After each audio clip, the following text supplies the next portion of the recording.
뷰티라이프 김 목사입니다. 고린도전서 5장입니다. 음행, 용납해서는 안 될 일, 사탄에게 내주어야 할 일, 자랑하지 말아야 할 일, 사귀지 말아야 할 일에 대해 묵상해 보시기 바랍니다. 1, 2절에서는 고린도 교회가 성적 부도덕을 용납하고 있음을 지적합니다. 바울은 교회의 거룩함을 강조하면서 교회를 하나님 성전이라고 했죠. 교회의 거룩함을 해치는 근본 원인은 복음 진리를 오해하거나 왜곡하는 세속 세계관입니다. 그것을 가리켜 스스로 속는 것이라고 말하죠. 바울은 이방인들도 용납하지 않는 도덕적인 타락이 교회에서 버젓이 행해지고 있다는 소문을 들었습니다. 음행은 당시 헬라 세계에서는 보편 현상이었고요. 크게 죄로 여기지 않는 경향이 있었습니다. 특히 고린도 교회와 같이 성적 문란으로 악명을 떨쳤던 도시에서는 더욱 그러했죠. 그러한 이방인들도 용납하지 않는 종류의 성적 부도덕 행위가 자행되고 있었는데 아비의 아내와 동침하는 음행이었습니다. 이것은 잘못된 신학 이해가 얼마나 위험한 결과를 초래할 수 있는지 보여주는 증거입니다. 바울이 볼 때 범죄만큼이나 심각한 문제는 교회가 그런 문제를 대하는 태도였습니다. 교회가 그러한 행위를 용납하고 오히려 교만해져서 회개하지도 않았죠. 여기서 교만은 이미 1장, 4장에서 바울이 대적들을 향해 지속적으로 지적한 문제입니다. 그들은 지혜와 성령을 가졌다는 이유로 교만했고 바울은 그렇지 못한 자로 간주했습니다.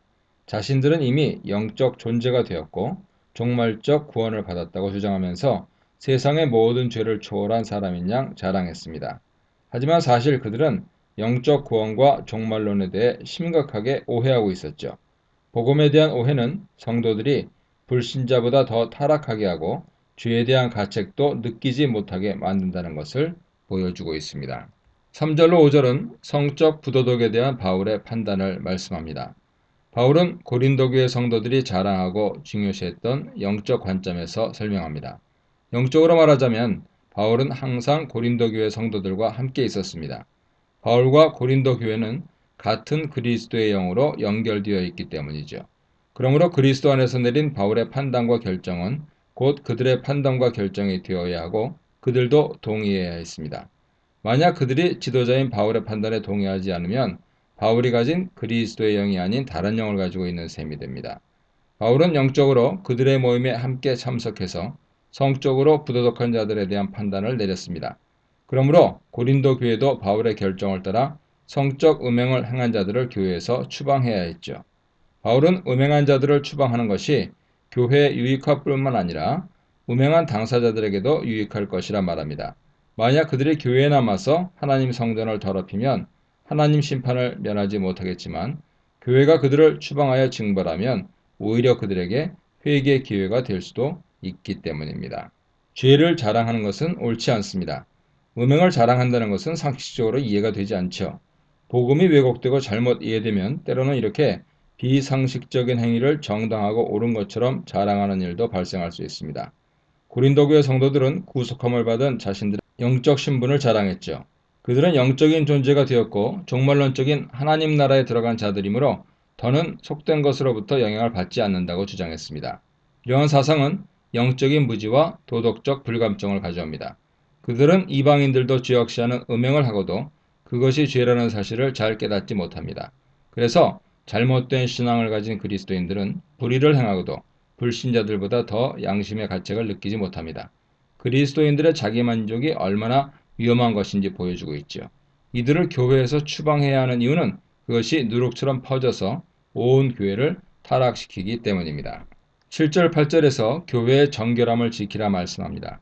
7절은 너희에게 있는 오래된 누룩을 제거하여 너희 자신을 정결케 하라는 명령으로 시작합니다. 그렇게 해야 하는 목적은 그들이 새로운 반죽 덩어리가 되기 위해서죠. 바울은 유대인들이 유월절을 지키는 행위에 비유해서 교회의 정결함에 대해 설명합니다. 유대인들은 유월절을 지키기 위해 유월절 전날 온 집안을 대청소하여 집안에 있는 모든 누룩, 곰팡이를 제거합니다.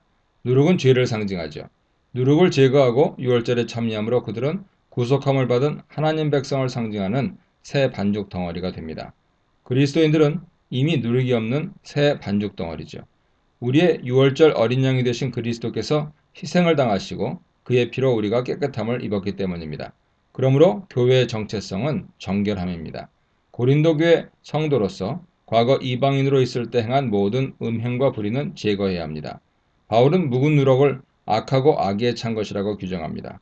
교회의 정결함은 누룩을 제거하는 것과 더불어서 적극적으로 온전함과 진실함을 행하는 것으로 이루어져야 합니다. 죄를 제거한 곳에 온전함과 진실함으로 채우지 않으면 그곳에 다시 누룩이 자라날 수 있기 때문입니다. 9절에서 11절은 바울이 이전의 한 말의 의미를 설명합니다. 바울은 고린도전서를 기록하기 전에 다른 편지를 고린도 교회에 보낸 적이 있었는데 그 편지에서 바울은 음행하는 자들과 사귀지 말라고 권면한 적이 있습니다. 그런데 고린도 교회는 바울의 이 말을 오해해서 세상의 불의한 자들은 아무도 만나지 말라는 뜻으로 오해했습니다. 아마 이 오해는 진정한 의미에서 오해였다기보다는 바울을 무시하는 자들에 의한 일종의 비난 성격이 있었을 것입니다. 그들은 바울의 권면을 비난하면서 만약 우리가 음행하는 자들과 만나지 못한다면 세상 밖으로 나가서 아예 사람을 만나지 말고 살라는 뜻이냐고 항의했습니다. 그러나 바울은 그런 뜻이 아니라며 오해를 교정하고 있죠. 바울은 믿음의 형제라고 하면서 음행을 일삼고 누룩처럼 교회를 더럽히는 자들을 용납하지 말라는 뜻으로 한 말이었습니다. 그런데도 고린도 교회는 지금까지 음행한 자들을 자랑하고 용납하고 있었던 것이죠. 바울은 여기서 세상의 불의한 자들과 교회 안의 불의한 자들은 다르게 대하라고 말합니다. 믿음의 형제들은 하나님의 성전으로서 반드시 거룩함을 지켜야 합니다. 만약 거룩함을 지키지 못하면 믿음 공동체에서 추방되어야 하죠. 이방인의 음행으로 하나님의 이름이 더럽혀지지는 않지만 믿는 형제의 음행은 하나님의 이름을 더럽히고 성전을 타락시키기 때문입니다. 12절로 13절에서 합당한 판단에 대해 말씀합니다. 다른 사람을 엄격하게 비판하면서 자신에게는 관대한 것은 사람들이 범하기 쉬운 오류 중 하나죠. 그리스도인들은 특별히 조심해서 이러한 오류를 범하지 않도록 해야 합니다.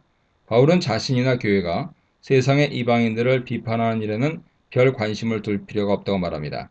세상의 불의한 자들은 하나님께서 판단하고 심판하실 것이기 때문이죠. 그러나 그리스도인들의 내려야 할 올바른 판단이 있습니다. 교회의 거룩함과 정결함을 해치는 행위에 대해서 엄격하게 판단하고 그것을 추방해야 합니다. 자신의 잘못을 돌아보지 않고 다른 사람을 함부로 판단하는 것은 분명히 삼가야 하죠. 그러나 자신의 잘못을 돌아보고 반성하는 판단은 반드시 필요한 것입니다. 교회 안에서 행해진 불의한 일을 덮어두는 것은 불의에 관대한 것과 같습니다.